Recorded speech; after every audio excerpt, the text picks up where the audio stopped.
Entre les deux grands axes de circulation, que sont la route de Libourne et celle de Branne, ainsi qu'au sud de cette artère, le territoire de la commune de Tresse possède encore de vastes espaces naturels, tout en étant structuré par trois grandes propriétés viticoles qui en déterminent l'organisation en ce qui concerne l'urbanisation.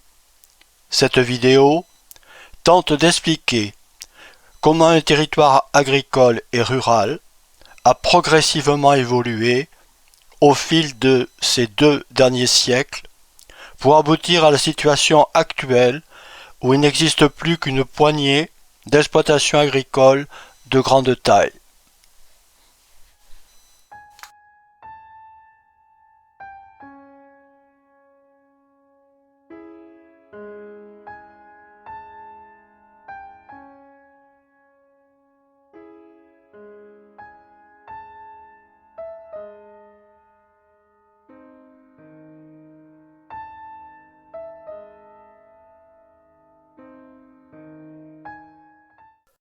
La création du cadastre rend possible en 1830 la mise au point de la matrice cadastrale de la commune et la réalisation de cette carte de l'emprise foncière.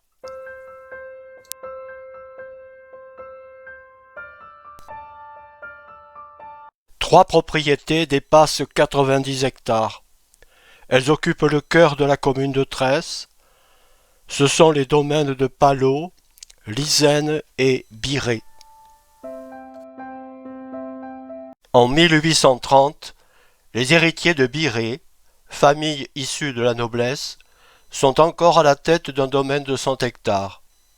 Le corps principal de ce domaine prend son ampleur en direction de la rivière d'Esclos et on y trouve 4 métairies.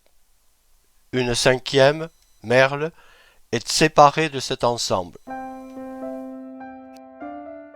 Une branche de la famille Balguerie, qui appartient au milieu des armateurs et des négociants importants de la place de Bordeaux, possède le domaine de Palot depuis le XVIIIe siècle et disposait d'un ensemble de près de 100 hectares. L'essentiel du domaine est regroupé autour de la demeure principale et comptait une métairie, celle de Doreil. Un autre ensemble plus à l'est était organisé autour des métairies d'Aubarède et de Bourbon.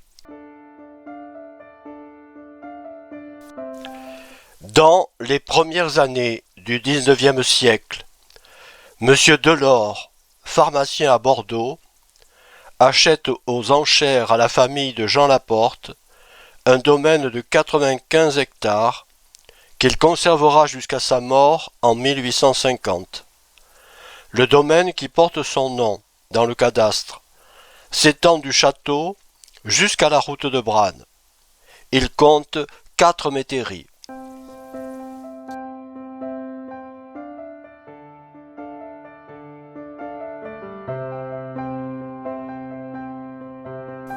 Le domaine de la Motte Sénaillac est resté dans la famille pendant la Révolution.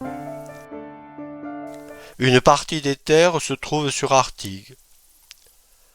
Monsieur Lafont, aubergiste à la Bastide, détenait un domaine constitué de 2 entités.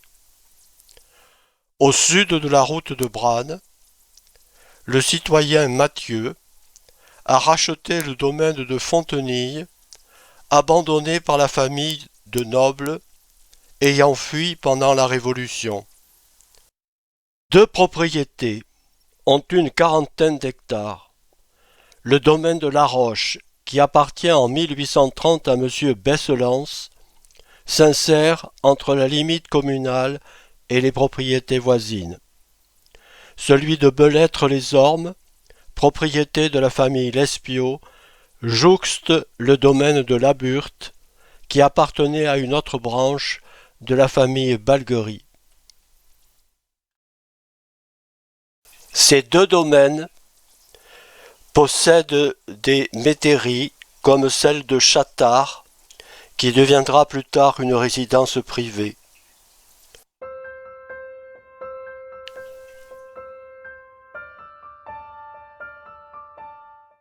Une des métairies du domaine de Belêtre se trouvait au Pitré, proche de l'actuelle rocade. La famille Lespiau possède quelques parcelles dans le secteur de la Louve-Pendue.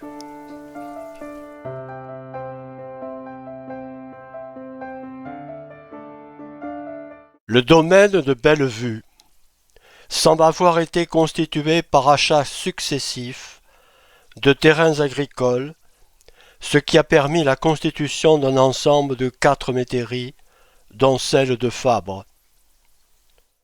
Nous savons, grâce à Lucien de Lugat, qu'il existait une propriété appartenant à M. Fabre, négociant.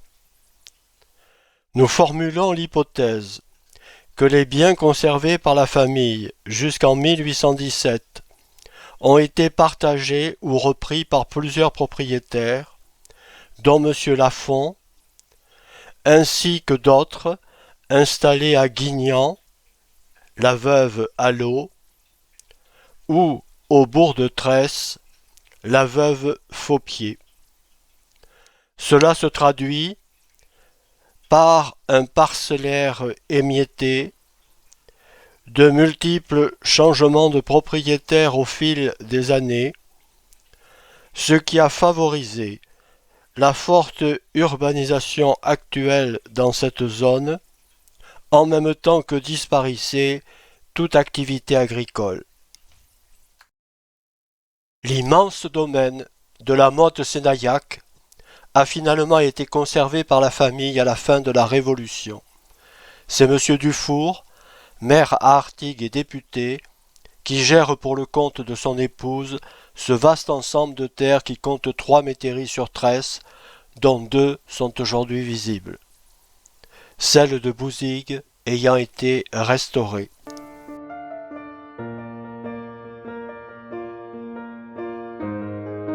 40% de la superficie de la commune appartient à des propriétaires résidant à Bordeaux, Artigues et Labastide.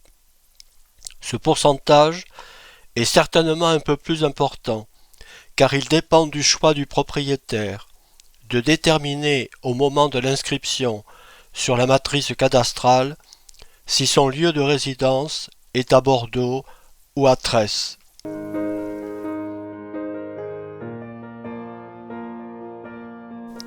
En définitive, 5 propriétaires détiennent près de 40% de la superficie de la commune et 70% des terres sont aux mains de 17 propriétaires fonciers.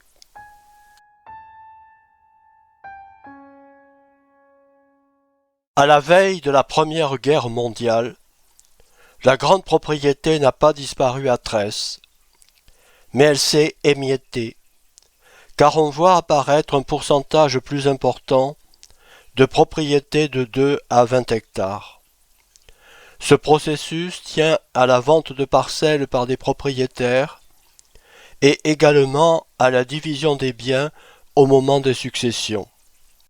S'il est impossible de suivre l'évolution de toutes les propriétés, on peut dresser une typologie pour quelques grands domaines. L'emprise foncière n'a pas été profondément modifiée dans quelques domaines. C'est le cas du domaine de l'Isène, où l'emprise foncière reste stable dans le temps, suite au partage entre les 2 héritiers de la famille Souby.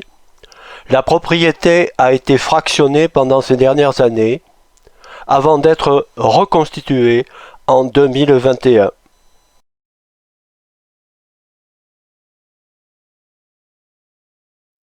Il en est de même pour le domaine de La Roche.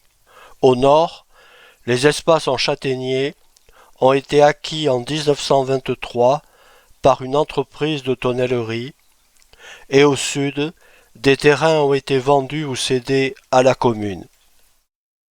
Il en est de même au sud de la route de Branne, où les 2 grands domaines, ainsi que les plus petits, gardent leur emprise foncière. Au final, Cette stabilité foncière explique en partie que ce territoire au sud de la route de Bran est peu ouvert sur le reste de la commune. En ce qui concerne le domaine de Palot, la famille Balguerie n'a pu empêcher la contraction de l'emprise foncière, laquelle s'est accélérée à partir des années 1950, de telle manière que la propriété actuelle est désormais regroupée autour de l'habitation principale dans une situation d'indivision. Deux grands domaines, Biré et Lémy, sont quasiment rayés de la carte. La succession de plusieurs propriétaires sans projet de développement conduit à la division par deux de l'emprise foncière du domaine de Biré au moment où Édouard Marcillac, propriétaire d'une écurie de course, en prend la tête. Dans la deuxième partie du XIXe siècle, M. Tessonneau, industriel à Bordeaux, achète des terrains pour agrandir le domaine de Lémy, sur lequel il construit un château, crée un parc, aujourd'hui propriété de la commune. De cet ensemble, il ne reste presque plus rien. Deux propriétés, Château-Sénaillac et L'Auduc, s'agrandissent au fil des années. Le domaine de Sénaillac profite de l'éclatement de la propriété de l'aubergiste Lafont, suite à la vente ou à la cession d'une partie de la propriété sur Artigues. Le château Sénaillac concentre aujourd'hui ses terres viticoles sur la commune de Tresse.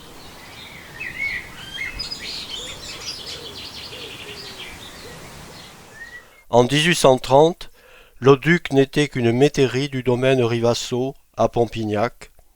Au fil des années, dans le courant du XIXe siècle, se constitue une propriété de taille moyenne autour de cette ancienne métairie.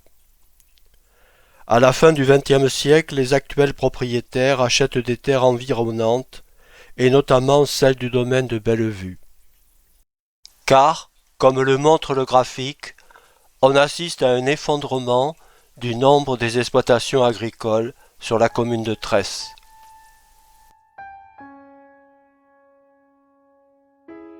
Vers 1830, directement ou indirectement, la presque totalité de la population de Tresse vit de l'agriculture. Les propriétaires agricoles fournissent du travail à une population selon une classification des métiers agricoles qui ne met pas suffisamment en valeur le fait que cette main-d'œuvre est le plus souvent mal payée, ne dispose pas d'un emploi régulier, et sur ce plan, les plus à plaindre sont incontestablement les journaliers, qui sont les plus nombreux. Un des fils de la famille de Pierre Baudet est laboureur. Contrairement à ce que l'on pourrait penser, il ne s'agit pas d'un statut plus privilégié. Ce terme qualifie seulement une personne ayant des compétences pour travailler la terre. Et l'on constate que dans la famille Michel Langot, deux des enfants n'ont pas d'autre possibilité qu'un emploi de journalier.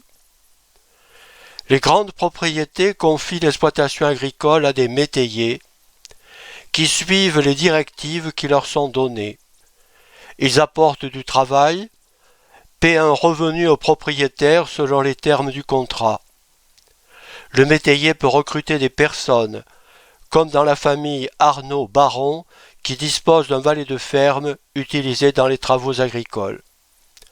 Comme le laboureur, le vigneron apporte une compétence dans le travail de la vigne.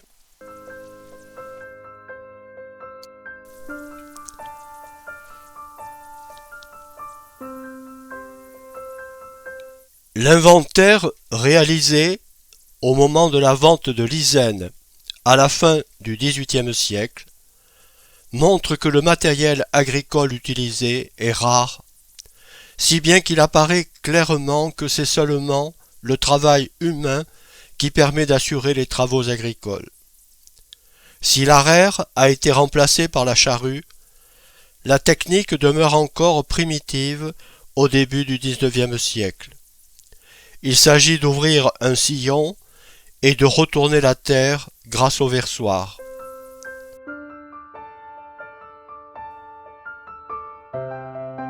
Progressivement s'impose une charrue avec deux mancherons pour faciliter le travail avec la charrue et être plus efficace.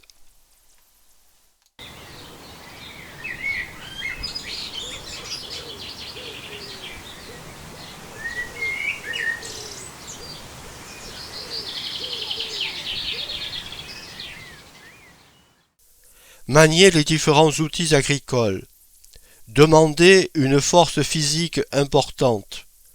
Et, curieusement, le progrès ne s'imposait pas toujours, comme dans le cas de la moisson, où l'on a continué de réaliser avec des faucilles, et non pas avec la faux, qui est fabriquée en France depuis la Révolution. Tout simplement parce que l'usage de la faucille permettait de conserver la paille sur pied et de donner du travail à un maximum de personnes, y compris de jeunes enfants.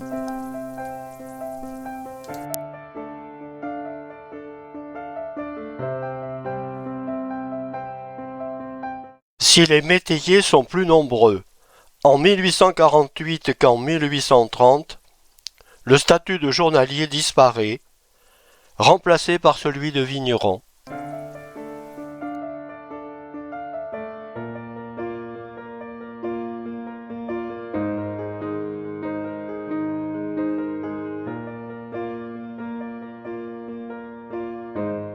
L'inventaire agricole réalisé à la fin du XIXe siècle, lors de la vente de l'Isène, montre que la mécanisation a un tout petit peu progressé. Mais il est tout aussi clair que pendant tout le XIXe siècle, c'est le travail des individus qui permet d'exploiter la terre et d'assurer la production agricole.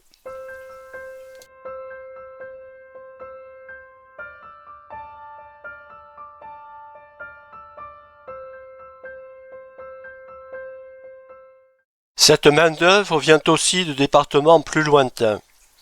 Si les nouveaux Tressois nés en Dordogne proviennent de toutes les régions de ce département, ils sont un peu plus nombreux en provenance du Sarladais et des alentours de Ribérac. C'est le cas de la famille de Jean Rey. Depuis très longtemps, les bergers pyrénéens ont conduit leurs troupeaux sur les terres de la vallée de la Garonne et notamment dans l'Entre-deux-Mers. Ainsi s'explique principalement l'installation sur la commune de Tresse de familles issues de départements pyrénéens. Les plus nombreux proviennent des communes au sud de Oloron-Sainte-Marie et notamment de la commune de Léatas. Dans la deuxième moitié du XIXe siècle, les bergers ont commencé à emprunter le train et l'actuel propriétaire de l'Isène se souvient de troupeaux arrivant jusqu'à la fin des années 50 par la voie ferrée allant vers Sauveterre de Guyenne. La grande majorité de ces habitants du Piémont pyrénéen n'ont pas de compétences particulières et très nombreux sont les cultivateurs et les domestiques. Toutefois, certains poursuivent leur activité ancestrale et apportent un savoir-faire en ce qui concerne l'élevage et les produits tirés de l'élevage.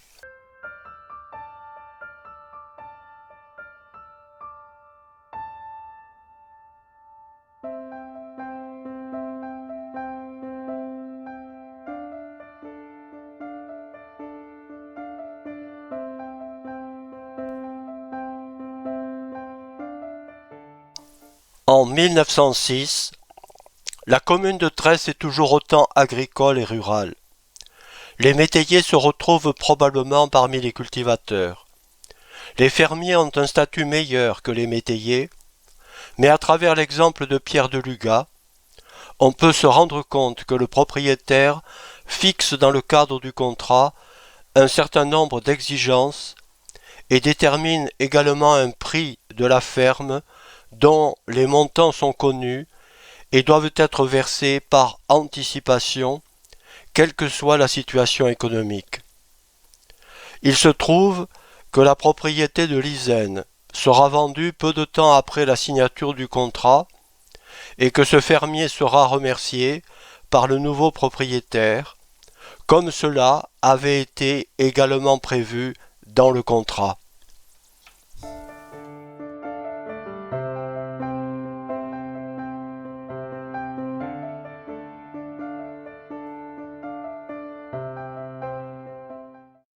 Non seulement les conditions de travail des ouvriers agricoles sont difficiles, mais ils doivent faire preuve d'une grande mobilité. Il en est ainsi d'Élie Flourès, cultivateur, libéré du service militaire en 1893. Ses parents vivent à Tresse, il mesure 1,59 m, a des cheveux châtains, un visage ovale. De 1893 à 1914, il va parcourir la presque totalité de l'entre-deux-mer afin de trouver du travail dans une série de propriétés agricoles. Certes, la grande majorité de ces ouvriers se déplacent dans un périmètre beaucoup plus restreint autour de la commune de Tresse, mais le cas de Élie Flourès reste exemplaire. C'est à Moulon qu'il sera rattrapé par la déclaration de guerre et qu'il devra partir au front.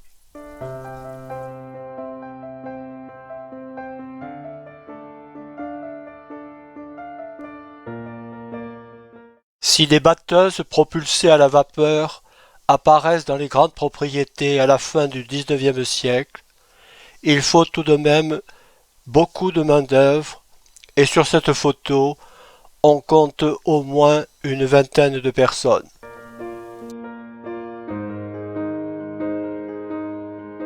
Mécanisation et motorisation progressent dans les grandes propriétés, comme le démontre ce nouvel inventaire de la propriété de Lizaine lors de sa vente à Jean-Léon Souby.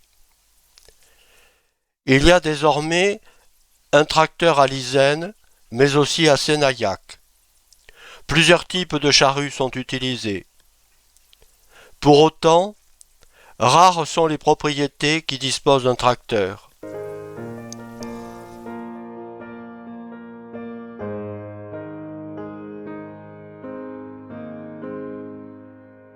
La traction animale demeure, y compris dans les grandes exploitations, au moins jusqu'à la Seconde Guerre mondiale. Nous disposons de plusieurs photos qui démontrent que la traction animale continue d'être la seule force utilisée dans les travaux de la terre chez les petits propriétaires qui ont maintenu leur activité jusqu'au début des années 1970.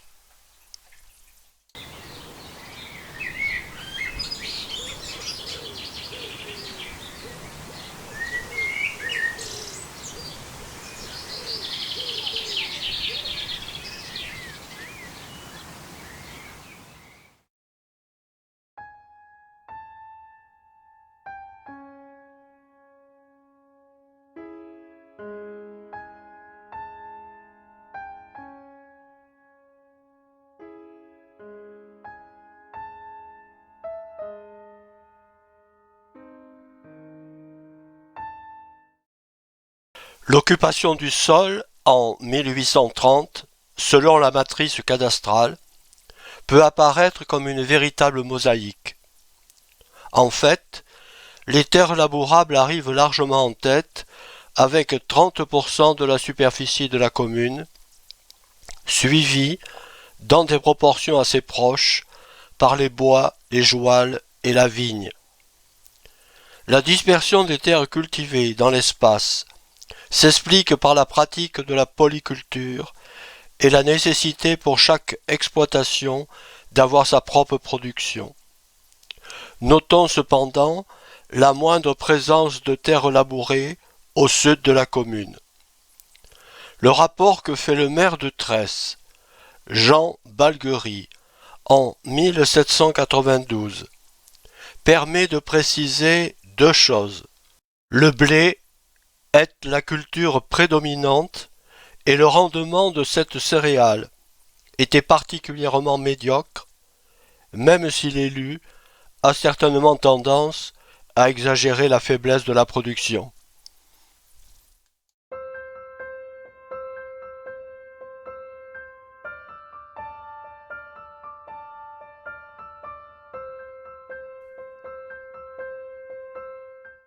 Les espaces boisés viennent en deuxième position dans l'occupation des sols en 1830. On notera la densité un peu plus grande des forêts dans la partie orientale de la commune, indication possible d'un moindre défrichement. Presque tous les grands domaines disposent d'une parcelle boisée, car l'utilité à l'époque est particulièrement grande. Le bois fournit de l'énergie, un matériau pour les activités de construction, de menuiserie, ainsi que des apports alimentaires, notamment en ce qui concerne les châtaigneraies. Enfin, les espaces boisés servent aussi à la chasse, pour se nourrir dans un premier temps, puis de plus en plus par plaisir, surtout à partir de la deuxième moitié du XIXe siècle.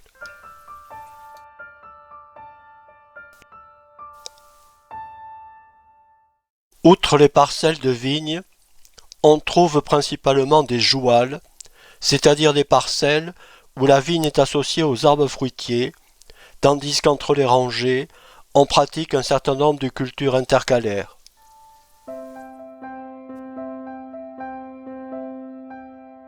En 1830, les prairies occupent peu de place dans l'activité agricole. L'élevage bovin est peu répandu, mais n'oublions pas l'existence de nombreux viviers pour compenser ce manque. On peut noter un lien assez fort entre la localisation de ces prairies et l'écoulement des principaux cours d'eau à l'intérieur de la commune. On peut repérer facilement le parcours du Desclos et de son affluent principal, la Roche Pétrus. Pratiquement, toutes les demeures possèdent un jardin d'agrément, parfois des vergers et une pâture. Ces terrains constituent un apport important pour l'alimentation, mais également pour créer un cadre de vie agréable. Le domaine de Marès, possession actuelle de la commune, offrait un des plus bels exemples de ce type, et on en voit aujourd'hui quelques traces.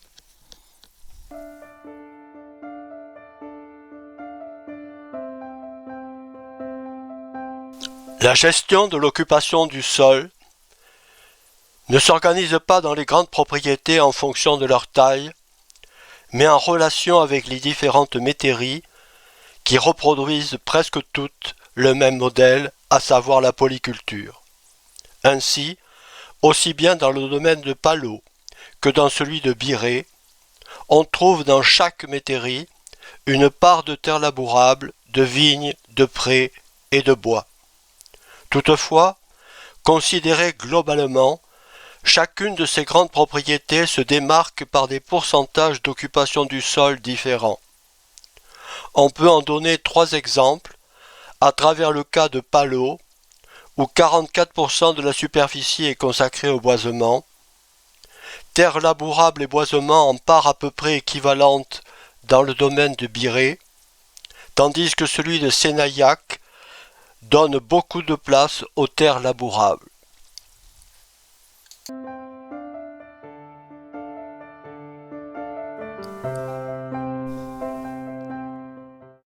L'occupation du sol, vers 1913, à partir de la matrice cadastrale, révèle des changements très importants. Les prairies dominent désormais dans le paysage et représentent 35% de la superficie de la commune, assez nettement devant les terres labourables et la vigne. Soulignons d'abord la contraction des espaces boisés, sur lesquels on a développé de nouvelles pratiques culturales. À quelque chose près, la situation en 1913 correspond à la situation actuelle et les bois du domaine de Palot semble avoir un caractère immuable depuis plusieurs siècles. La densité en arbres dans les anciens espaces boisés contraste avec la forêt aménagée du domaine de la Séguinie.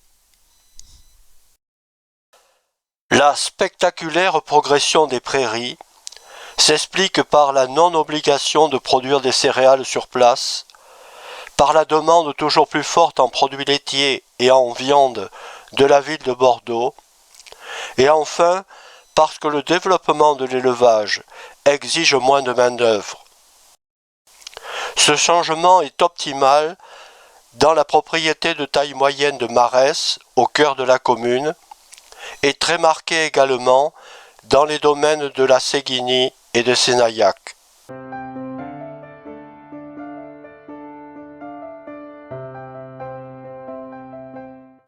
Toutefois, dans la propriété de Palot, dans celle de Lizaine, les terres labourables conservent la première place, sur lesquelles une part non négligeable est consacrée à la production d'aliments pour le bétail, telle l'avoine.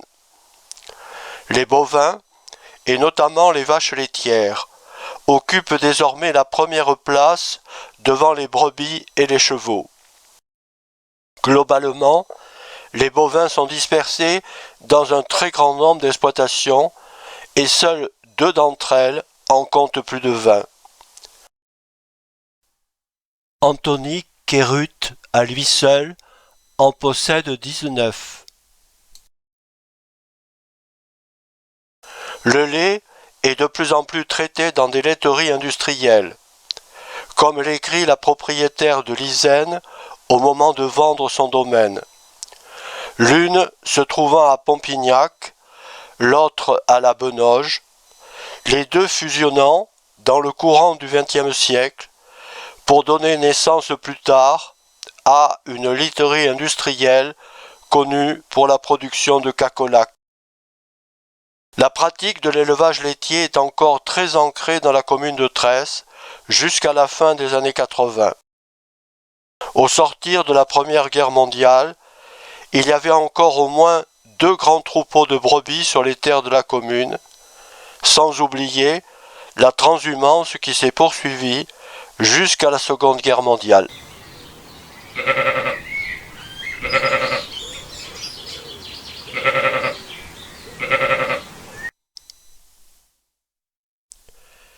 Sur les terres labourables, la production de froment est encore majoritaire, mais on voit apparaître des cultures destinées au bétail.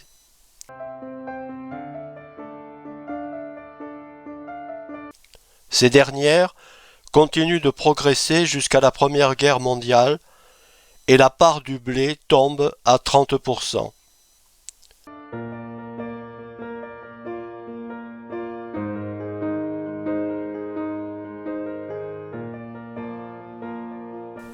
On observe aussi la diversification dans l'utilisation des terres labourables, avec une augmentation assez nette de la part des légumes frais, qui sont le plus souvent destinés au marché bordelais. Notons pour l'anecdote la culture de petits pois, encouragée par M. Tessonneau pour alimenter l'industrie de la conserve à Bordeaux. Sinon, la production de légumes ou de fruits est écoulée directement auprès du consommateur ou sur les marchés bordelais. L'usage ancestral des jouals recule régulièrement, de telle manière que cette pratique ne se maintient que dans des exploitations relativement petites. Une des premières vues aériennes de Tresse en 1945 permet de constater que certaines parcelles demeurent partiellement cultivées en joual entre le chemin de Fabre et la route de Pompignac. Le vignoble de l'Entre-deux-Mers a été fortement impacté dès 1868 par l'avancée du phylloxéra. Cela a bouleversé les pratiques viticoles. En 1868, les vins blancs occupent une place importante, à la seule exception du vignoble implanté sur le domaine de Sénaillac, Si les surfaces plantées en vigne repartent un peu à la hausse, on ne retrouvera jamais le niveau antérieur à la crise du phylloxéra. Surtout, la production de vin se concentre dans le domaine de Sénaillac, qui continue de privilégier les vins rouges. Cette spécialisation du domaine de Sénaillac explique certainement son achat par le négociant marseillais Édouard Margnat, car ce vignoble va servir à couper les vins d'Algérie importés en France.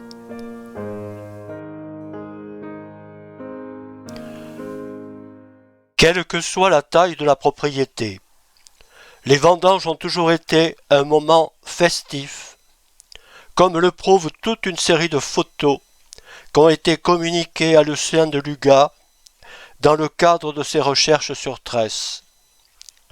C'était l'occasion, dans les petites exploitations, de réunir toute la famille ou de faire venir une main-d'œuvre extérieure dans le cas des plus grandes.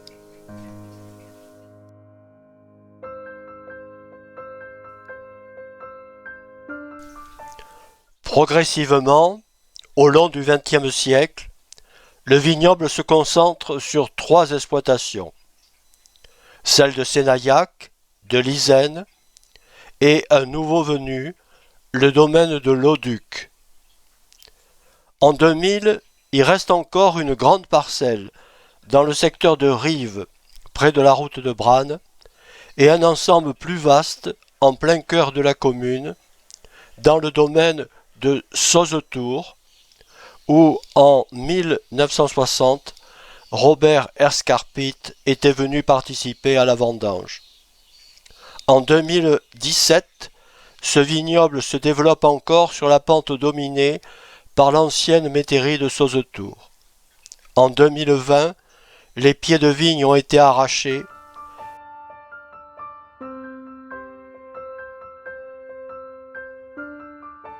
Entre 1960 et 1990, le marasme du marché viticole induit de grandes incertitudes chez les propriétaires concernés.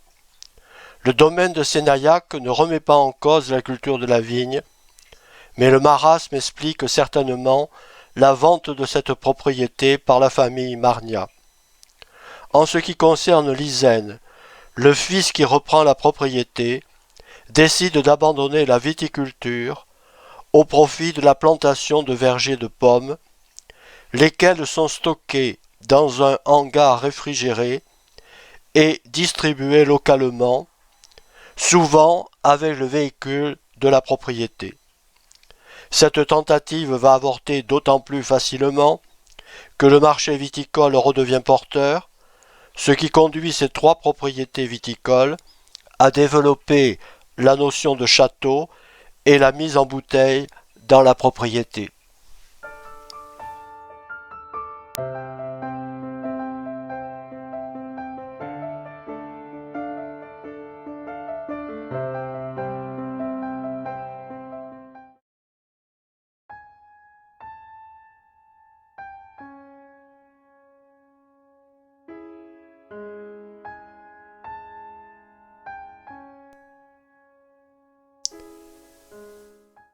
Il n'y a plus aucune activité agricole sur le domaine de Palot, à part une parcelle de vigne prise en charge par le château l'Auduc.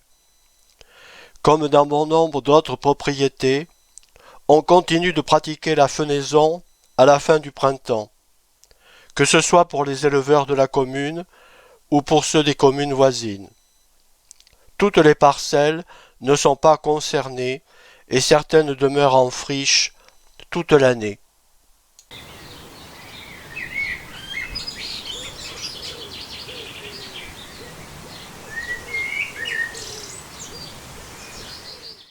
Au sud de la route de Branne, le domaine de Fontenille, transformé en haras, est devenu un centre d'élevage pour les chevaux, ce qui fait que cette partie au sud de la route de Branne est très marquée par les espaces verts, la faible urbanisation, d'autant que plusieurs résidences sont entourées de vastes espaces d'agrément. Une activité d'élevage demeure souvent de manière temporaire, comme au sud de la route de Bran.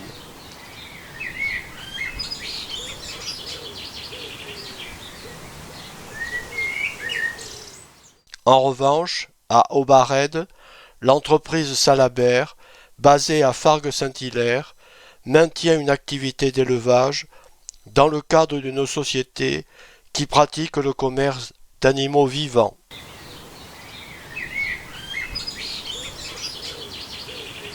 Des entreprises agricoles extérieures à la commune louent des terres pour produire des céréales.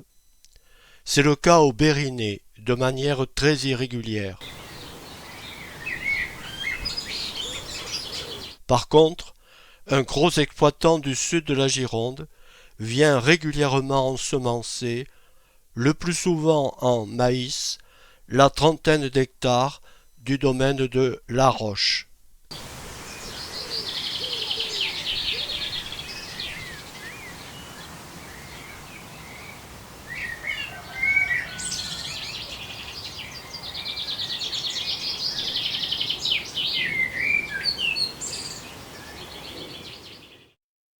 Reste l'activité viticole qui est dominante sur la commune de Tresse dans le cadre des 3 châteaux que nous avons déjà évoqués.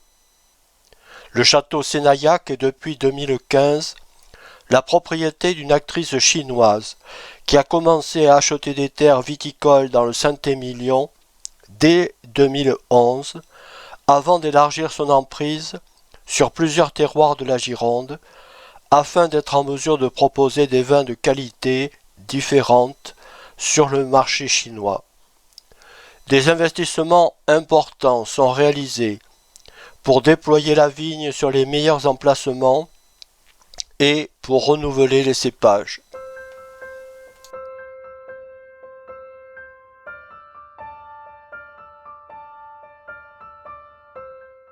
C'est également le cas dans le domaine de l'Isène, d'une superficie de plus de 50 hectares de vignes. Non seulement le vignoble est renouvelé, cultivé de manière raisonnée, mais sur une parcelle de Pétrus, il est développé une production avec le label bio. Chaque année, vers le mois de septembre, les amateurs de vin et les habitants de la commune sont conviés à la fête organisée sur le domaine.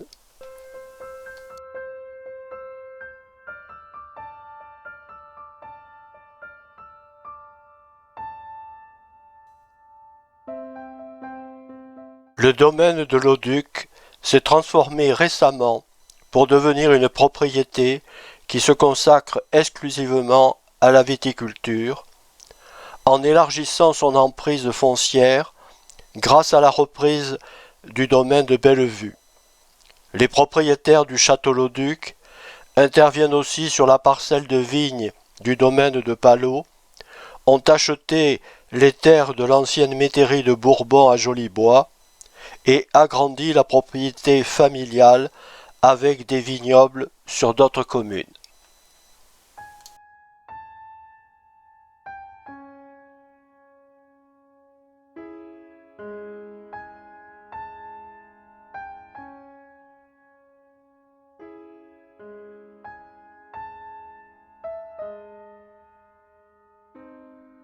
La nature est encore très présente dans la commune de Tresse, et au gré des cheminements, on peut encore observer les activités agricoles qui demeurent.